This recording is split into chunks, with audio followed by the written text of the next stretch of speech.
So this is it. I'm sorry we can't be there in person, but this is your final success session. So pretty exciting, you guys, eh? So let me see now if I should be able to control this. Give me a second here for my computer. Dun, dun, dun. Is the chat showing up on your screen? No, it's not. I minimized it, but Okay. I did see your message. Now, what I'm not, let me see. Oh, maybe I do this. Oh, there we go. That'll do it. All right, you guys. So I want you to think a little bit back, and we are so close. You are almost done. But think back, not even 3 years ago. Well, about 3 years ago, I guess it was. You were taking the Accuplacer test. You might remember being called to get your first 2 college classes on your schedule. And since then, just 3 years ago, you've now completed 6 semesters at SC4. Most of you between 18 and 20 college courses, which is phenomenal if you think about it. 60 or more credit hours by the end of this semester. You went through your high school graduation, commencement, and hopefully had some fun, prom and things like that. And then, yes, there were a lot of hours of success sessions and orientations, things like that. But that was all, we hope, valuable information for you. And then coming up in just a matter of weeks, many of you will be earning your college degree, which is pretty amazing. So that is impressive, you guys, and we're very proud of you. And some of you may not be earning your associate degree at the end of this semester, but all of you, if you're not going to get the degree or a couple of degrees, you're going to be close. You're going to have 50 or more credits. Some of you may have 40 or more credits. That's still a lot of college to have under your belt, just 1 year from your high school graduation. So everybody should be very proud, and it is impressive. So here's what we're going to go through within the, I assume it'll be about an hour, give or take. So today's agenda, we're going to be covering obviously some news, some updates on the latest situation with the campus closure, things like that. We'll talk about returning books and Chromebooks and an option to purchase your Chromebook if you want. You don't have to, but we'll talk about that. Graduation ceremonies at SC4 or the middle college. Both of those have changed, and we'll talk about that, you guys. There's actually just one exit survey to do, and I'll talk about that. And your new status. So what are you when you graduate from the middle college? Some of you are graduating from SC4, you're going on to college or work or whatever. It's important that you know where you stand and what you've done to this point. So we'll talk a little bit about that. Your college transcript, very important going forward, whether it's for a job or for school or both. You have now built quite a college transcript. Ms. Weimer is going to break down what your official college transcript will look like and what's on it. And it's important for you to know that when you guys are requesting it to be sent, to a college or an employer. One of the things that many of you who are going away to a university or even staying here and enrolling in a 4-year university is you guys need to know about choosing a major and possibly what they call a minor. And you might have heard those terms before. You don't really need them at SC4, but you will if you're going forward. So Ms. Weimer is going to talk about that. And then we'll kind of wrap up with ideas and tips on saving a lot of money with college textbooks, because that's something going forward now. Unfortunately, you guys are going to have to start purchasing or renting your own, and we'll give you some tips on that. And then we'll have time at the end for questions. What I'll probably do is either unmute folks if that'll work, or we can use the chat or both to take some questions. Okay, so that's all coming up in the minutes ahead. And then we'll talk a little bit too about paying for college. I'm sorry, because I know that's still a question for a lot of you. You signed up for college, but you still haven't finalized how you're going to pay for it. That's an important one, so we'll touch on that as well. Okay, but I think, no, go forward. Move forward you. I'm trying to see, there we go.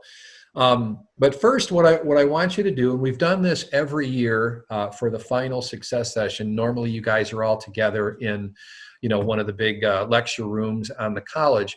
But we've gone around and we've asked students to think of one thing, one positive thing that they got out of the middle college. And then each student, we just kind of quickly go through and reports that. It's just kind of a nice positive thing to talk about the one time we're all together. So what we're going to do now is I want you to think about one thing over the last 3 years that was really a good thing about being a middle college student. Maybe it was a course, maybe it was an activity you were involved in at the college, a relationship, with new classmates, an instructor, something like that. So think about one thing and then go into the chat feature and enter it. And then what we'll do is we can save the chat and just, we won't have a lot of time to go through everything right now, but I will take some time, Ms. Weimer and I, to kind of look at things and just kind of share. So do that for just a few minutes, and then we'll be quiet for a couple or 3 minutes, and then we'll start looking at what you guys put. Thanks. I'm just going to kind of go back up to where they start and just kind of scroll down because it's such a nice mix. Obviously, there's things about the cost, saving money and the fact that, there's no cost to you guys at this time of your lives. And that's important, as you get started on the next things, to not have debt. The mention of making friends, getting into college early and the college scene, the environment. That's one thing that we've definitely heard from students is there's no magic thing that happens at the end of 12th grade that makes you ready to benefit from and succeed in college. Learning time management, a good relationship with a professor, that's come up a couple of times. Yes, getting out of high school earlier in the day. Anything, Ms. Weimer? I don't know if you had a chance, or I don't mean to unmute your, whoops, let me go ahead. Whoop. I think you're mute. There you go. I was seeing the same stuff. Like I was laughing at all the saving money so I'm not broke. I like that. Free meeting new people. I like that. But yeah, like the debt and getting ahead are the big ones. Yeah. I see one made me more independent and outgoing. You definitely have to kind of, if you were more introverted or quiet, I think the college courses help you kind of come out and gain some confidence.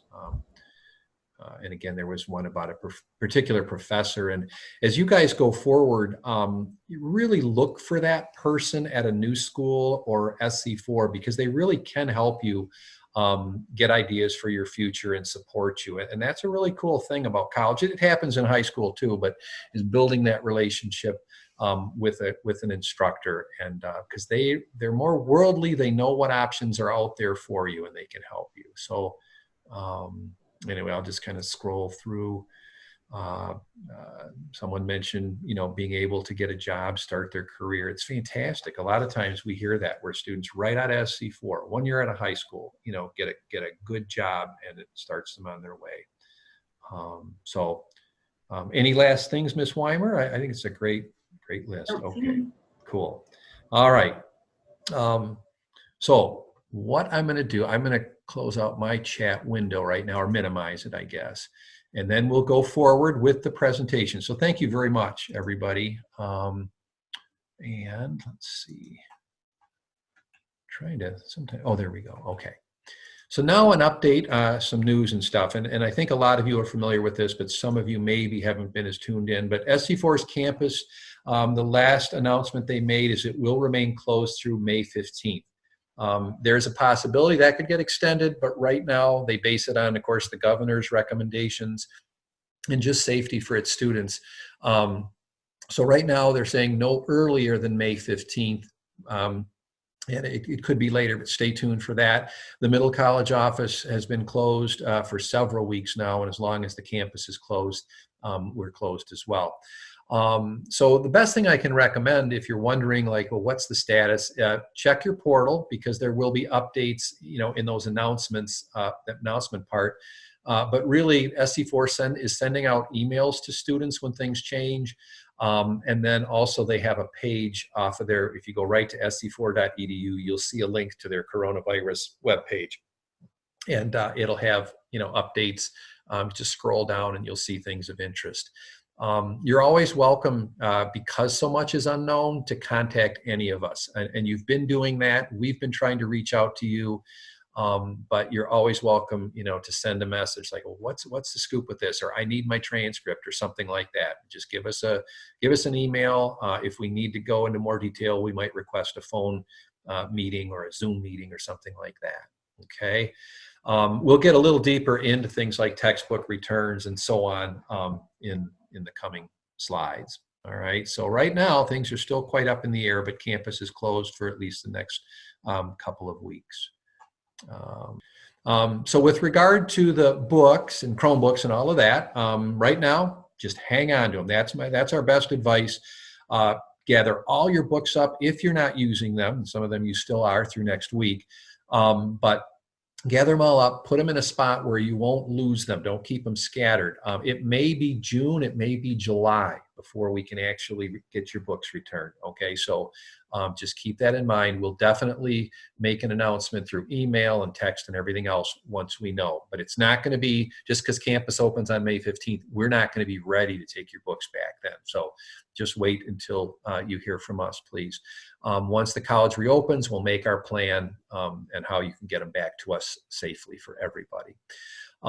Do not send anything back to the SC4 library. They may make announcements for students who have rented books from the SC4 library to request a label and mail them back. Don't do that. All the books you have, I think, came from the Middle College office and need to come back to the Middle College office. Even if they say rental on them, bring them back to the Middle College office when we allow it. Okay, and at that point, being that you guys will be graduates, we expect to have your high school diploma available. So when you turn in your books, we give you your diploma and you don't have to make a second trip to the college. Okay, it will likely be at least June before that's possible. It could be even into July, so just stay tuned for updates. Okay, and the Chromebook purchase is basically students can purchase their Chromebooks for $50. We've done that in the past with the iPads. And so you can actually, if you want to, you don't have to, you can return your Chromebook as long as it's in working order. You don't have to pay anything, and you will have been able to use it over these years for no cost. So, but if it's worked and you want to keep it, it will cost $50, and that will be through cash or a check made out to the Blue Water Middle College when we reopen and are ready to do that. Okay, again, don't just bring it back on May 16th or whenever you expect to walk away with it. One of the things, the top bullet I want you to consider is if you have files, whatever it might be, images, videos, assignments, important papers you've done that are saved in your SC4 OneDrive account or the Middle College Google Drive, you want to make sure you transfer those to your own cloud storage or somehow download them to a computer you have at home, somewhere where you can keep them. Because it won't be too long that the Chromebook and your access to your Middle College Google Drive is going to go away. Just like if you were at Port Huron, you no longer have access to your Port Huron Google Drive. So something to keep in mind. You can start that process at any time.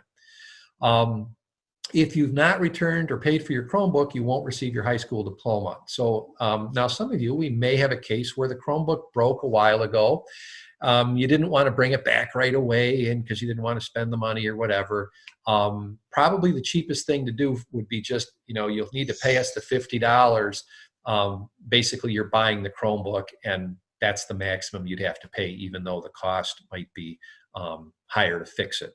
That would be up to you. So just so you know, if your Chromebook is damaged, basically what you'd be doing is paying the $50 to purchase it. Okay, so that's a thing on Chromebooks.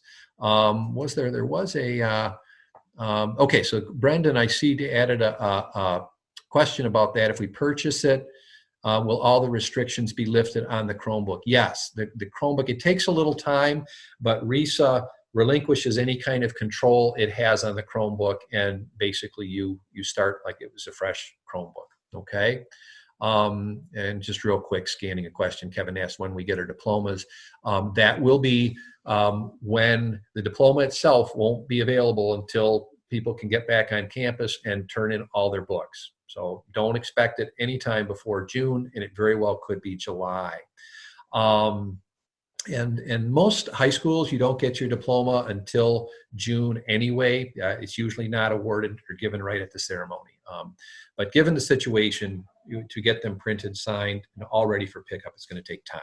Okay, I'll talk about that in a second. With regard to graduations, SC4's commencement has been postponed until the end of fall semester. I don't believe they've set a date yet. They might have, but I'm not aware of it. You still get awarded your degree this spring. So once they get a chance to check your grades, you will have needed to apply for graduation, telling the college, I think I want to apply for an arts degree. They'll check, make sure all your courses were passed and you have all the credits. And at that point on your transcript, they'll award the degree. It will say Associate of Arts and the date and so on. It's very cool. So you can start putting that on your resume, in May, once you've passed all your courses, but you just won't get your official college diploma. And that is different than what I was talking about. That will get mailed to you probably in late July or early August. And that's always the case. SC4 mails the diplomas later in the summer. They've got to do a lot of things before they mail the diploma. Okay. I see a quick question. Veronica's asking, where do I go in the portal to apply for the degree? I think it's called graduation planning. I don't know, Ms. Weimer, does that sound familiar? Give me a nod if that's, you're muted. I can't hear. I'm sorry. I know I'm asking these questions out of the blue, but I think there's a bar, Veronica, when you go into your service center or beyond the portal, you have to go into the service center, and then you'll see a link to apply for graduation. I have sent, and I think there's information on the graduation webpage in the Middle College site. So I'll relate to that in a second. So that's a good page to go, or just email us. Okay, so our commencement ceremony, the high school Blue Water Middle College ceremony, has been canceled. Unfortunately, it will not be rescheduled. It is a nice ceremony. Later in May, we usually hold it. But it's something where it's just tougher and tougher to get students back together for that as the summer goes on. So your high school diploma must be picked up when you return your books. And again, that time period will be announced later. Okay. This is important. If you need proof of your high school graduation before diplomas are available, your middle college transcript will reflect your graduation date, which will likely be about May 15th, and it should be available sooner. So that there is a difference between your transcript, which has all your courses and grades and graduation dates, and the formal diploma, okay? Colleges usually do not need to see the diploma. Usually they want a copy of your transcript. But they're not going to be ready right in the middle of May. We need time to make sure everybody passed everything, check all the requirements, and then post the graduation date, okay? All right, we'll let you know when those are available. The next slide is going to talk about the future plans survey, and that is a Google form that very easy to complete. It's not, you can't complete it in 2 minutes. We'd like you to take some time with some of the questions, but it's a pretty easy format. The link I've sent out before, it is on the graduation webpage. So there's the link there. Yep, you can see it, tinyurl.com 2020 future plans. I checked, and actually well over half of our students have already completed it. So thank you for those who did it right away and even recently. But it just has some questions about your future plans. Do you expect to earn your associate degree? Do you know where you're enrolling or attending? And then there's a few questions about the role of the middle college, and it helps us look at what we can do better for future cohorts, to help the students succeed. We also ask if you have a private email, if you will, a Gmail account, because your SC4 email will stop working in a year or so, and you probably will stop checking it if you go off to Central Michigan or something. So with that in mind, make sure you give us that, because we do like to reach out with information and possibly to, with questions in the future. So please add that. Okay, so that's the future plans survey. Let see again. Okay, awesome. All right. Whew. So with all of that, and Ms. Weimer, there was a question I know about transcripts, and she's going to talk about transcripts and how they differ from diplomas and all that good stuff coming up. So if you are ready, Ms. Weimer, I will keep an eye. I'll mute myself, keep an eye on the chat, and if I can answer a question, I will, but if not, we'll just try to get them at the end. So are you ready to go? I am going to talk a little bit about what to expect for your next steps, kind of how all this will look. And many of you may already kind of know that stuff, but your new status, now that you will be finishing up this semester, you will be a high school graduate after this semester. That'll be made official. You will get your diploma, as Mr. Spencer mentioned, over the summer. If you are finishing your SC4 degree, you are a college graduate by getting that associate degree. And then for the next steps, you could either be a college freshman or a sophomore or a junior. It just kind of depends on how many credits you have done and what the colleges are looking at for that specific scenario. So the college freshman is usually just for applications. So I know that we've talked about this over the years, but hopefully everybody applied as freshmen or will be if you're still kind of working and deciding. You would apply as a freshman, and because that's to your benefit, that's what keeps you eligible for all those freshman scholarships, like the merit scholarships that are based on your SAT and your GPA. So that's kind of the only time you're going to be, well, actually there are some schools that you consider you a freshman for other things. So typically once you transfer, you decide I'm going to go to Oakland and here's my final transcript, and they'll put all your classes on your transcript there. And then all of a sudden now you're a junior because you have 60 credits. And so that bumps you to junior status. So it could be that for academic standing, but depending on the school, they might still consider you a freshman by forcing you to live in the dorm or not letting you have a parking permit. I think Michigan State's kind of the big offender in that case, where they still sort of force you to live in a dorm your first year because they look at you like you're a freshman. And that can be good because that's how you meet people.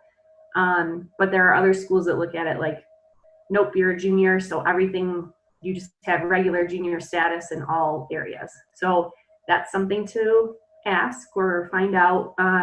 Mostly they will probably address that at orientations, but you're going to be in, well, orientations may be virtual at this point. So that could be a question for an advisor or whoever holds your orientation, or I can help connect you with the people if you have specific questions about that. A lot of people are doing a whole variety of different things. So next steps, a lot of you may be moving on to transfer to a four-year school to get a bachelor's degree. And you may or may not have finished your associate degree, but you know that you're still transferring. So if you have finished your associate degree, we've kind of talked through the years that it doesn't just mean that, well, I pick up in year 3 and I'm only going to have 2 more years left. We have talked about the classes transfer one by one, class by class. So all of that we'll talk a little bit more about as we talk about transcripts. But if you have not finished your associate degree, your classes still will transfer one by one. But there is a thing called reverse transfer, depending on the school that you're going to, where let's say you had all of the requirements done for the Associate of Arts, but you hadn't gotten to the 60 or 62 credits, depending on which version of that degree you were working on, but you have 58 credits, but you have all the requirements done. So once you transfer your first semester of classes, they can take any of those classes, transfer them back to SC4 to get you to that total. Even if you had a requirement, like let's say you did English 101, but you didn't finish English 102, the same way that classes will transfer to a 4-year school, they can transfer back that way. So that could be a way to finish that degree. The other option is that you may just be deciding, I want to stay at SC4. I got really close to finishing my degree, but not quite.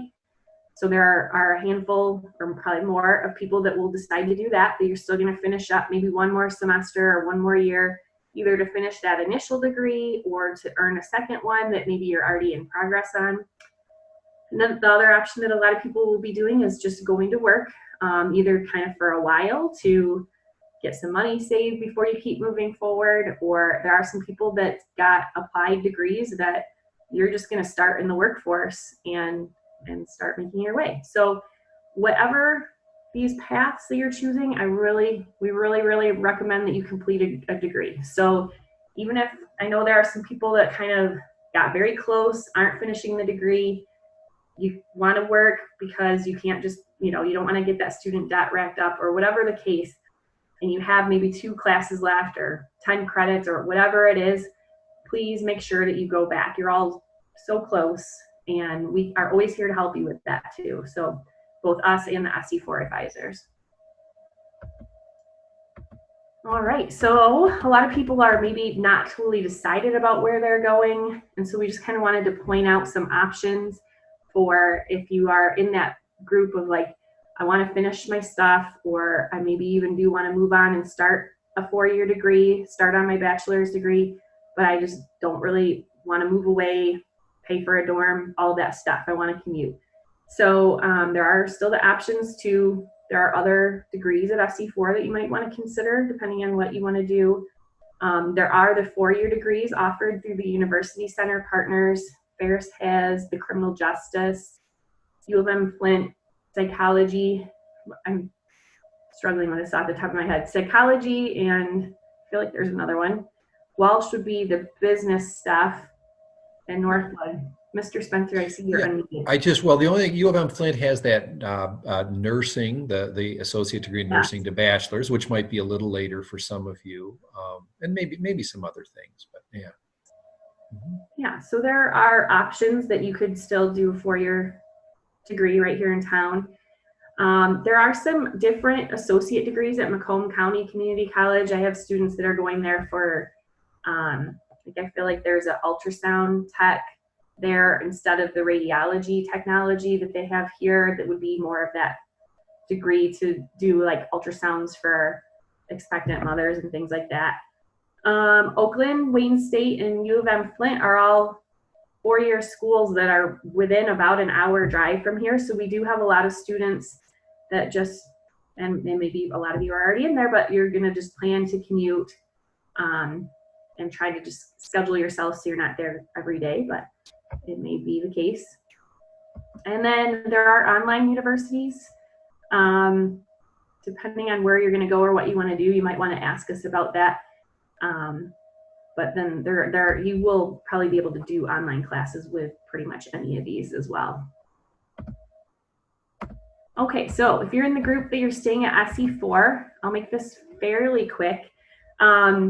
So you would need to submit a new SE4 application to now be a regular SE4 student, not tied to the Blue Water Middle College. And if you just Google SE4 application, it would bring you to that link. You can still see us, and I've been in touch, or you can ask me anytime to just know what you need to finish your degree. So you can meet with an SE4 advisor or let me know, and I can let you know what you're still missing. You can make appointments for SE4 advising just at se4.edu/advising. Once you have done the application, you can then register for fall classes. Now that you are paying for it on your own, I would caution you to make sure that you know for sure that you're going to take those classes. It's not as flexible as it used to be when we're paying, where every semester that you register for, whether you actually show up on day one and take that class, like even if you dropped the class during the drop and add the first week, as soon as you have registered, you're on the hook for the semester fee, which is $95, I think. So even if you did that and dropped all your classes, you would still have to pay that before you would be able to enroll in any further semesters. And then they also require you to pay in full at the time of registration. I think there's probably some flexibility with a couple hours or maybe even the next day, but if you do not pay, then it does drop you from those classes. Another way around it is if you registered and you just know that you had to wait a little bit for financial aid payments to come through, or just for everything to sort itself out, you can enroll in the payment plan, and that buys you some time. There are different options to where you can just enroll in the payment plan. I think they charge you like $3, and then it extends the deadline for you to pay in full later. So a lot of people that are waiting for financial aid will do that. But you can also extend it so it'll just split your payment over like 4 months or something. The financial aid office, you can still meet with and talk to them. Both advising and financial aid are doing appointments just like this by Zoom, or I think they're using Microsoft Teams as well. So you can make appointments at either of those places, and it'll kind of, I think the very first thing it asks you is like, how would you like to do this meeting, by phone or Zoom or Microsoft? And the semester begins on Monday, August 24th. So once more, if you haven't finished a degree, do it, complete it. You will not regret it. You will just always have that kind of in your back pocket, regardless of kind of where the next months or years take you. Okay, so if you are a person that you have your associate degree, or maybe you're close and you just need to start making some money before you have to start paying for the rest of it on your own, we collected some of these sites to give you some ideas of where to start for looking for a job. And I have a separate window that I'll kind of show you all of these and go through them. But we'll include, I think I saw somebody at one point ask of like, are we going to include these slides? We'll send an email to everyone, whether you're here right now or if any of your friends, couldn't come to this particular airing of this, they'll see the video. So Mr. Spencer is making a video of this right now. And then I will include the PowerPoint so that you can just link right to those. I think that was what I was going to address there. But I'm going to show you just a quick little glance at this. And whether you're looking for a job right now or in another 2 years once you finish your bachelor's degree, these are good sites for jobs in Michigan. If you're going outside of Michigan, obviously you're going to have to expand that search a little bit. And there's, national job search things like a lot of people search for jobs on LinkedIn, Google, really, I don't know. It's been a while since I've had to do that. But there was like monster.com back in my olden days. Okay, so these sites I have all saved over here. So the first one, michigantalent.org, I would say is the best one. It's very broad. It is something that when you're in the job search, you'll kind of get used to. You'll have your list of sites that you check pretty much every day and apply for anything that is applicable to you and your experience. So it kind of shows right off the bat of like people that are hiring right now, newest jobs that have been posted. But probably the best thing is just if you know that you want to be a nurse, you can just enter that here and search that way. It'll bring up kind of all your options. Or more often, I think probably the best way to do it is if like I want to stay in Port Huron and I don't really want to drive too far, maybe I'll drive 25 minutes at most. I would narrow down the searches that way, and then you can kind of see what's available. So there's a ton of stuff available, although it's, every single thing. So a lot of it's not going to be applicable to you and what you want to do. But if you're unsure and you just know, I need a job, whatever it's going to take to like save some money up and go back to school, I don't really care what it is, then maybe you should just search all of them. Later on, once you have your associate degree and I don't need to mess with this stuff that's only a high school diploma because I have an associate, you can start narrowing stuff down that way. So now you've narrowed it to 92 jobs. But again, I still think keeping the search as broad as possible is the best way to see everything. You'll get used to kind of scrolling through all that stuff. But they have a lot of stuff here as far as like, it does link to the job seeker that I'll show you in a second. There's a lot of the Pathfinder that I'll show you is similar kind of to Career Cruising, where you can really do that research side of it. So if you're still unsure, like you have your Associate of Arts and you really have no idea what you want to do still, then you can start doing more of that research there. There is a link here of the skilled trades. So they have links for kind of the whole program of the Going Pro in Michigan, apprenticeships, how to look for them, where to reach out depending on where you want to live, where you want to work, kind of what to expect. I don't think any of you are veterans yet, but you may get there. So yeah, you can really access everything that I'm going to show you from this one site. So I think this is probably the best place to start, get that bookmarked. And another thing that you could do too, if you know you're going to go on to get your bachelor's degree, you could put that in and kind of search and see what's the stuff that's out there right now. And so you could even expand this to be within 100 miles of Port Huron, or if you know, I want to live in Grand Rapids after I finish college, then you can search there too. Okay, so that's probably the best one. These are the offshoots, so that job seekers that was over here would just link us here. This is a little bit more of like how to prep for that. So it will, there's, where was it? Well, it kind of just links to the same stuff. They all sort of link together, but there was something here I wanted to show you. License renewal, that was not it. I think basically just it links to the Going Pro, the Career Pathfinder Student Aid.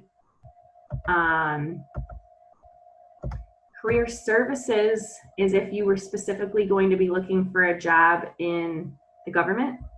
So this could be a good place to, just another place to look. And even if your degree or what you're planning to do is not specifically like, I want to work for the state government or the city government, you might be going into graphic design and there could be jobs for the state for that. So this is a whole site that helps you search for that. The employment tab does that.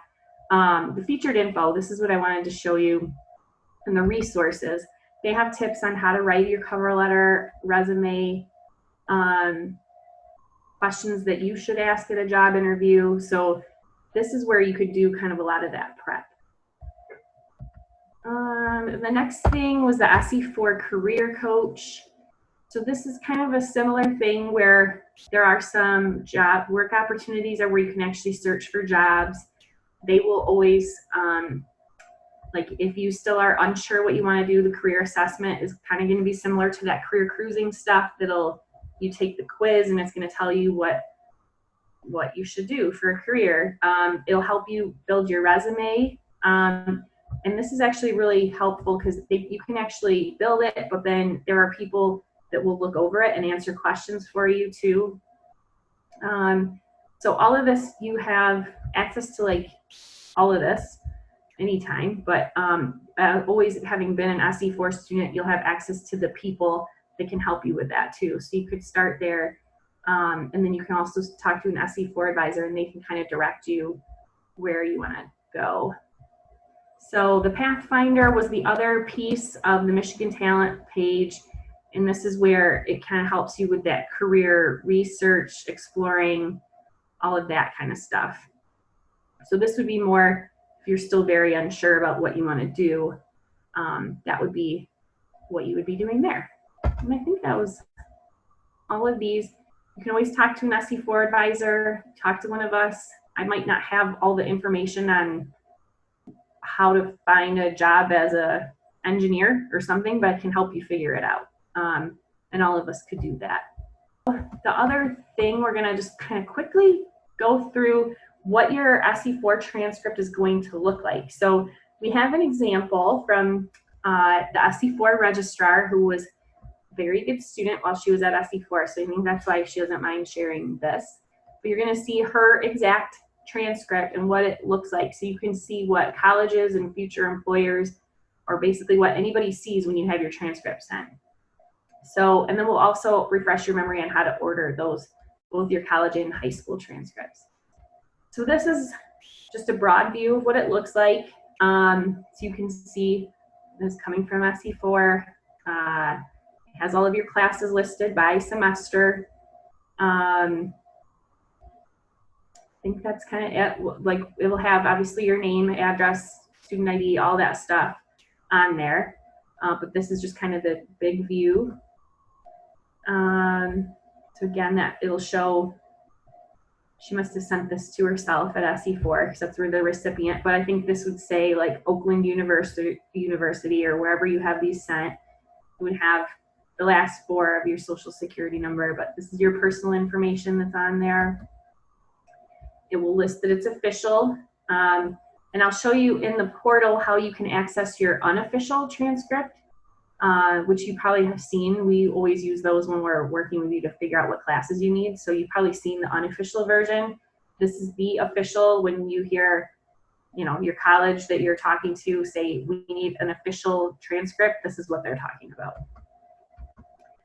They would come directly from SE4, either by mail, digitally, which I'll show you how to get to, or in a sealed envelope. So it's not a matter of like, you can just print out your unofficial transcript and send it to somebody.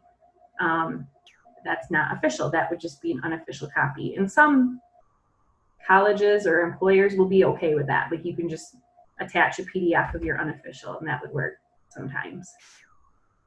But typically they're going to want your official, and definitely they will want your official transcript in order to give you the official transfer credit. So a lot of the schools probably will ask for it as you're getting ready for orientation, or they'll maybe, I think there's been some students who have already had their orientation, and so it's just a matter of Wayne State is just waiting for you to send your final transcript. So they may want you to send it right away in May so they can get started on some things, but eventually they're going to want to see this final official transcript that has your degree listed on there and has like MTA listed. So I'll show you that in a second. So you may have to send it right away in May, and then you might also have to give them a few months to get those degrees and everything listed on there, like Mr. Spencer's kind of explaining, and then send the final copy later in the summer. A lot of times employers will want a copy of your transcript from everywhere that you attended. So this is something to get a copy saved for yourself and just kind of have for your own files. I know that in education, you have to submit transcripts for every single thing. I never had to in the business world, but I think there are a lot of other industries where you do. So this is a really zoomed in look at to show exactly, like, it lists the, and get circle everything. So the class code, Bio 100, the name of the course, the number of credits, and then my little screen over here was hiding that, but the grades. It does list your term GPA is your semester, cumulative is that overall that builds. And there will be a point where it says MTA satisfied. I don't think that will be listed right away in May. Like Mr. Spencer was saying, once they list the degrees, that should also be listed MTA satisfied. This is what it will look like when the degrees are posted. So she actually got 2, both the arts and business transfer. And there are quite a few of you that are doing multiple degrees, so they would be listed individually. But this, again, you have to apply for graduation in order to get this. And she got a bunch of extra honors, so hopefully maybe you'll have some of those. Macro satisfied was the old version of MTA, so it should be listed right there when you do that. Okay, so to order your SE4 transcript, a lot of you have done this already, and I will show you just a quick start to it because there's one little trick to it. And then while we're over at the SE4 website, I'll just get into the portal really quick since I saw some questions on that. So the SE4 transcript, if you just type in se4.edu/transcripts, it's a shortcut to this long thing. So the very first place where people get tripped up is to enter the school. It's a very specific, like, you can't enter St. Clair that way. It has to specifically be ST dot and then Clair. So we had a lot of years, or a lot of times where people couldn't find it. That would be how you find it. So you would select, you're sending it from SE4, and then whatever it brings you to next. It's saying, oh, it's $5.25 now, not just $5. But it goes through how it all works, how it will be sent, and then you click order and it's going to walk you through how to order it. So I'm not going to go that far into it because you all know how to enter your name and all that stuff. The other thing I wanted to look at while I'm in here, and I should have had this ready, I didn't think about this. But we'll go into the service center and I'll just kind of show you a couple of things there. So the service center, as you recall, is where you register, but this is where you're going to do a whole bunch of other stuff. If you continue on with SC4, student finance is where you're going to access your bill and where you will actually pay your bill.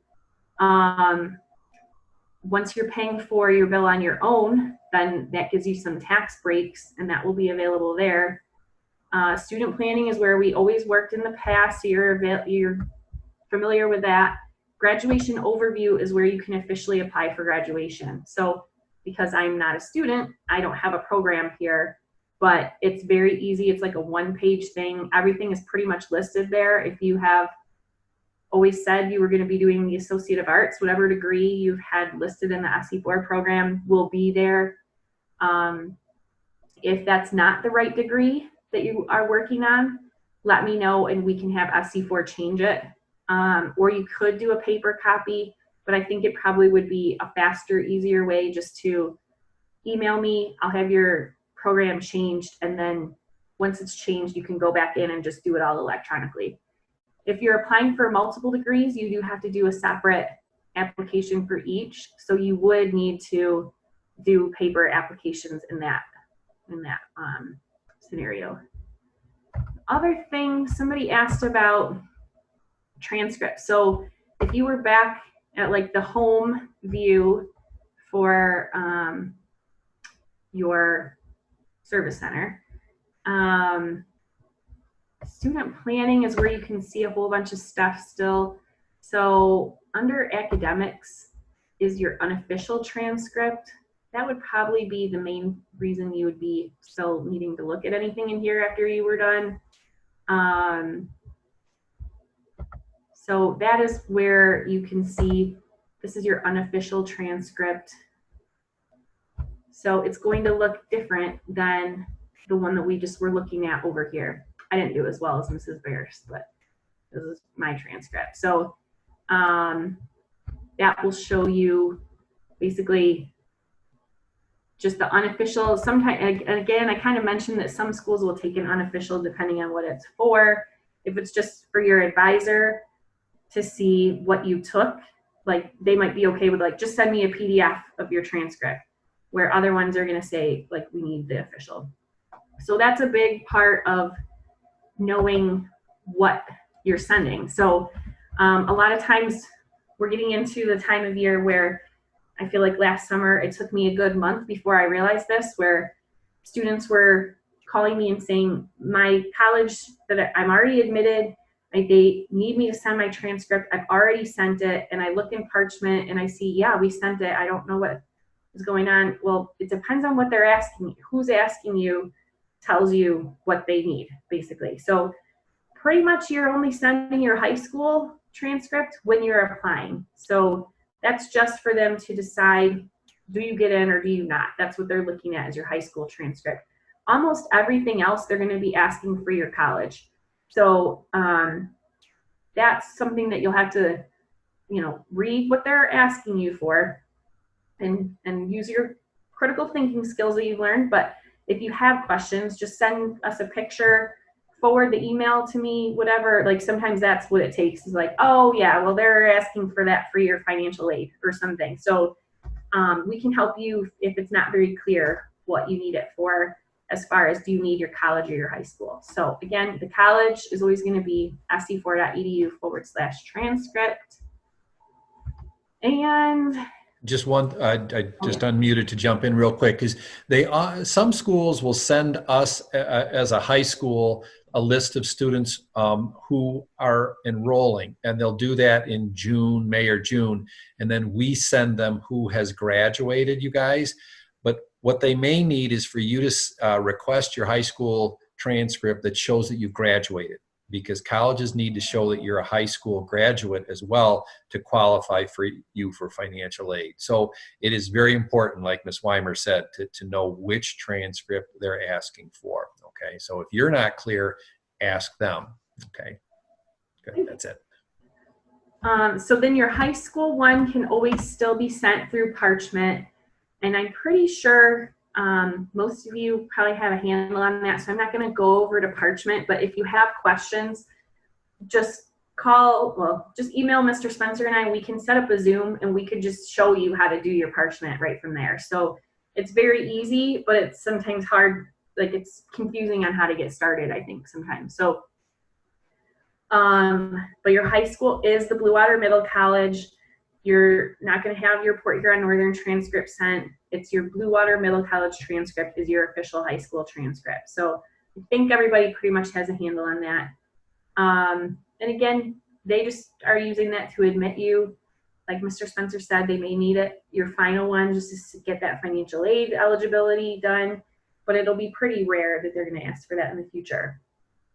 Now, Parchment is set up to be free for up to like a few months after you graduate from high school. But then after that, it'll charge you a few dollars, like $3 to $5. I forget what it is. So you can, if you don't feel like messing with one of us 2 years from now, when you need your high school transcript sent somebody somewhere totally weird, go ahead and pay it. But you can also just call us or email us and we can send it wherever for free. So we can also do an official high school transcript without it going electronically, but it's easier and faster if you can do it electronically. Okay, so the next step, I know kind of through the years we have talked a little bit about, the difference between what you're getting your associate degree in versus what you're going to major in for your bachelor's degree or minor in, and then kind of where that's going to take you for a career. So a few years ago, there was the admissions director, associate director of admissions at Saginaw Valley spoke to our graduates via a video conference, so very prophetic, that he was explaining kind of the difference between majors and minors, how it all works, and really why you should go see advisors. I hope that we have drilled that into your heads, and I think we kind of have. I think most of you are seeing SC4 advisors, but you really, really need to continue that, and it's probably even more important to do that at the four-year schools. A lot of times when you hear people say, well, I ended up having an extra class that I didn't know about that got tacked on at the end, that's usually because they haven't seen advisors. So, and I am that person. I took a freshman level class at Michigan State in my very last semester because I thought I knew everything and I didn't go see advisors and I did it wrong. So something that I thought transferred didn't transfer. And so I was 22 in a room with 18-year-olds and it was somewhat annoying, but I got what I needed out of it. So definitely take the advice, go see advisors. They're going to be just like us and the SC4 people where they're nice. You'll build a relationship. They're going to want to help you. And so I will let him speak to this. This will be a few minutes of kind of getting into it or whatever. And then there's not a whole lot after, but we are getting closer. Sorry, we could just play it. You really have made a fantastic choice by choosing to attend a middle college. Obviously, the idea is that you are hopefully saving yourselves time and money. And I can tell you that most of you will have done that to varying degrees. Some of you will have saved a lot of time and money as you move on to four-year institutions. Majors and minors are often defined by the industry. So as an example, nursing, there are some very specific requirements that of classes that you have to take in order to sit for your state nursing boards. And that's not the case for something like art. That's why you would not find a nursing minor at SVSU, is because the state nursing board doesn't approve of a nursing minor. So each industry that you're looking at, each career that you may be looking toward is going to have its own specific sets of requirements, whether those are just industry expectations or whether they're set down as a matter of law. So you have to know sort of where you want to go in order for us to be able to answer the question, what classes should you take and should you get a major or minor and those sorts of things. With that said, though, some of you may still be undecided or at least not fully decided on what you ultimately want to do and what you ultimately want to be. So one of the things that I will tell you is there are a lot of tools out there. We will cover some of those things, and there are careers that are not only will pay you well, but also will have numerous job opportunities for just about any passion that you may have. So the question that I would encourage you to ask yourselves is not the one that everyone else asks you, which is, what am I going to be for the rest of my life? What are you going to do? Right? What are you going to, we all get so sick of that question. What are you going to do? What are you going to be? Ask yourself instead, what are the big questions that I want to answer? What are the things that are really important to me? Maybe it's that you want to take care of young people. And you can do that in a wide variety of different ways. You might go into nursing and do pediatric nursing, or you might go into social work and try to protect children that way. Or you could go into pre-law and become a family lawyer and try to protect children that way, or even political science and try to get into politics and set policies. So there's a wide variety of different ways to sort of follow your passion and your dreams and still make money at it and find a job. Hopefully a lot of you through this middle college opportunity have been able to pick out what you want to be and where you want to go. What are those big problems that you want to solve? Because that's going to allow people like me, whether at my institution or at other institutions across the state, to be able to effectively advise you on what classes you need to take. So what do I mean by that? Well, as part of my general education requirements, we have math. We don't call it math, at least not for the category. The category is called numerical understanding because people are afraid to say the words math.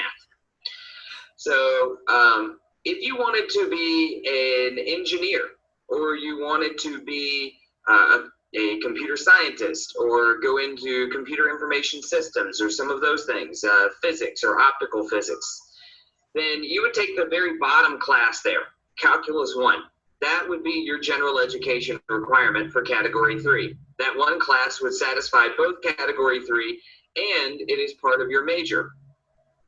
Now, if you wanted to do something other than that, let's say business or nursing or teaching or social sciences or criminal justice or pre-law, then we're going to encourage you to instead take statistics because it's much more relevant to what you want to do and where you ultimately want to go with your life.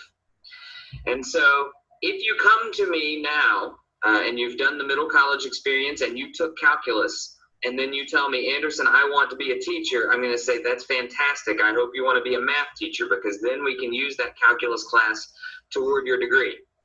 Otherwise, I'm going to need you to also take statistics because statistics are important to teachers. They have to be able to determine, what percentage of their classes are doing well, and et cetera, et cetera.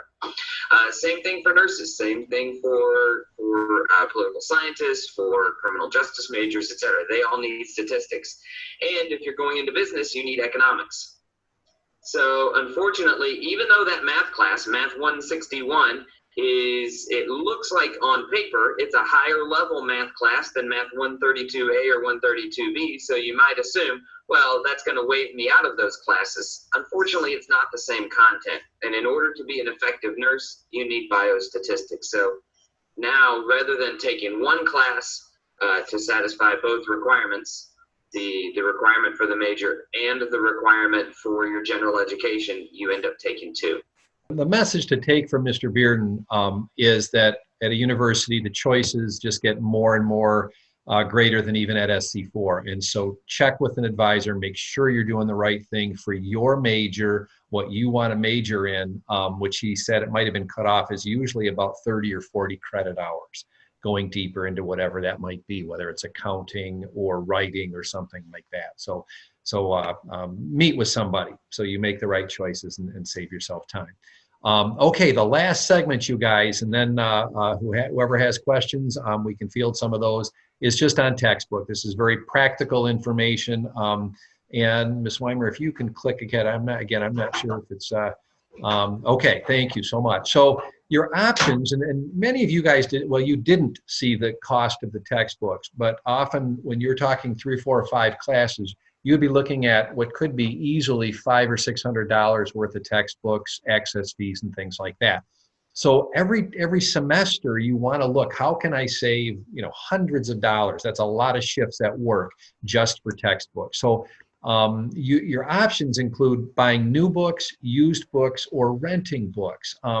Some books are only available as new. That's because it's a new edition the instructor wants, and it is what it is. You're buying a brand new book. They're nice and clean. No one has written in them or highlighted. That's all good, but they're going to be more expensive. Used books can be a lot cheaper, but likely they're going to come with some notes in them or some highlighting, and that can be distracting. Some people don't mind that, and often what the other person highlighted might have been what you would highlight anyway, just use a different color. But anyway, so used books are a good option. But a newer option that's come up in the last several years and is even being used now through the SC4 bookstore and most other bookstores is renting. And that can be a great option, but you very well may get a book that's in used condition, and then you do have to return it on time or risk, suddenly it flips over into you just bought this book. So that's an option. As I'm going to talk about in a bit, you can actually rent books online as well, which is kind of cool. And they provide a box to ship it back and everything. So you got 3 options: new, used, or renting. So if you could click on, please, Ms. Weimer. I'm not sure. Let me see. Yeah. So awesome. Good. So where are you going to go when you go off? Let's assume you're going off to another community for the school. Let's say it's Mount Pleasant for Central Michigan. Where do you look to buy textbooks? All big schools, all colleges really are going to have a bookstore that's going to be either right on campus, or there's going to be bookstores, maybe right off across the street from the campus.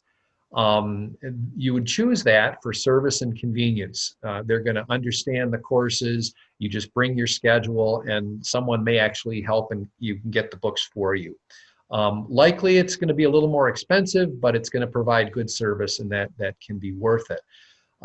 College campus bookstores will sell both new books and used books. And like I say, they might get into renting textbooks as well.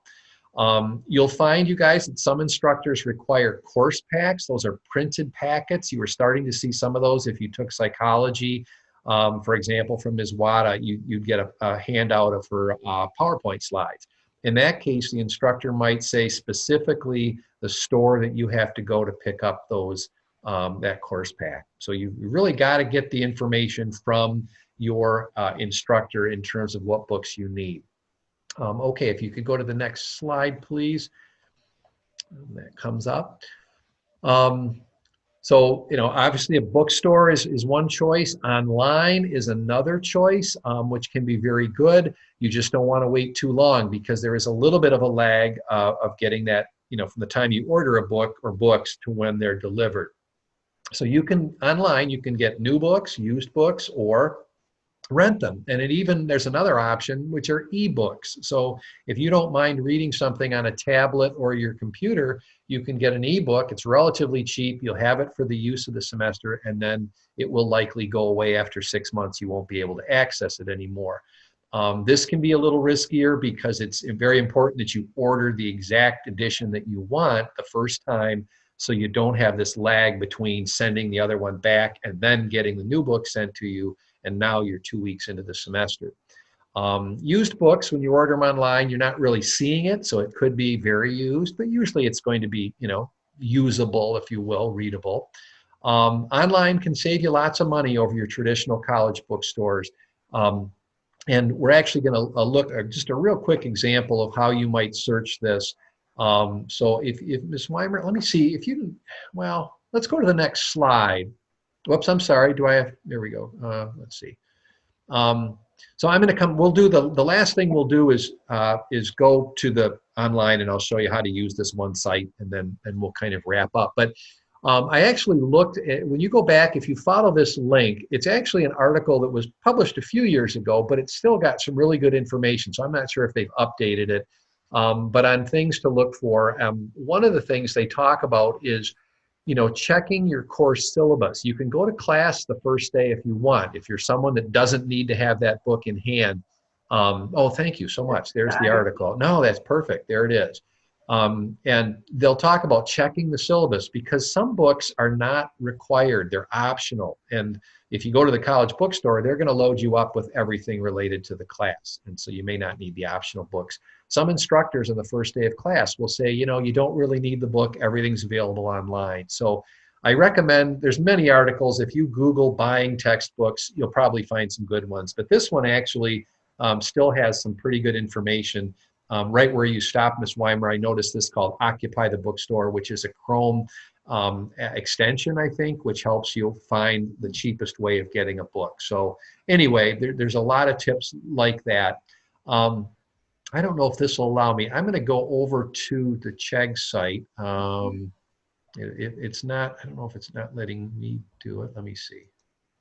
There we go. I don't know if that was me. So we're going to use a sample book.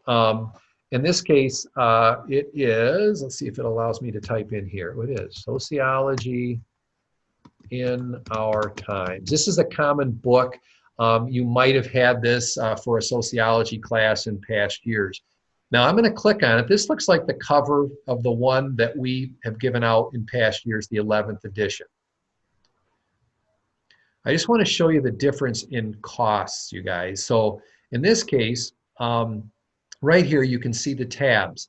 You can rent this book for $18.99. Now this book's getting a little bit older, so it's not quite as expensive, but for basically under $20, you can rent this textbook. You just have to make sure you ship it back.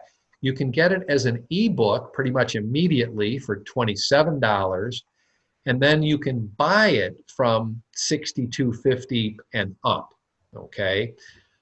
So, and then, you know, actually, let's see, I'm going to click on the buy part. If we get it new, hopefully if you can see this, you guys, you know, it costs $130 basically for a new book. So I just wanted to show you, here's one site that can deliver that book to you in multiple ways. They can ship you a copy, you can get a used copy, an ebook, or rental. And if it's not a subject that you think you're going to want that book for semester, you know, after semester and years in the future, I think renting is a good option. So just so you know, you can save literally hundreds of dollars, and some of it you'll just pick up by talking to other students at the college. But you haven't had to buy textbooks yet, so we wanted to spend at least a little bit of time on that. Getting the right textbook is important. Thank you. And so just double check what's called the ISBN number, and that you've all seen this type of scan code on a book, on the jacket of the book or whatever, but it will say in your syllabus, or the bookstore will have the exact book number you need. And so as long as those numbers match up, you know you're getting the right edition and textbooks. And again, this is especially important when you're ordering it online and there's this lag between, you know, when you get it and you realize it's wrong and stuff, okay? So in college, a lot of times the edition changes from the 10th edition to the 12th and so on. So, okay, thank you. The total bill for going off to a university or even to be at SC4's campus, but especially if you go away, can add up into the tens of thousands of dollars. Again, something you hadn't had to worry about before. So basically this slide is just saying how this can all add up. In terms of then your options for paying for it, contact the people either at SC4 or the financial aid department at the school you're attending. They will help you. This is what they do. They help students take a look at this big bill and try to break it up into ways that you might be able to afford, okay? Certainly there are grants, Mrs. Kassar talked about this last fall, that you don't have to pay back, scholarships that you don't have to pay back. Students are still applying for those now, so it's not too late to apply for scholarships, some of them. And then a lot of times students use loans, parents, there are parent loans that they can get to help support their child's education. Of course, with loans, you have to pay them back, but in many cases, you get 10 or more years to do so, and you can spread out that cost. And then working at school, obviously, is an option as well. For almost all of these things, except getting a job possibly off campus, you need to complete your FAFSA. That you've heard us talk about that. And without going into any more detail on that, just know that help is available with the financial aid staff at SC4, or you can start with one of the Middle College folks and we'll direct you to that, okay? In that case, I don't know if I had anything else, more graduation. Go to our graduation webpage, which is under, I've sent the link to you guys a few times, so you shouldn't have any problem. From our website, go to current students and graduation, and it lists information on a lot of this stuff.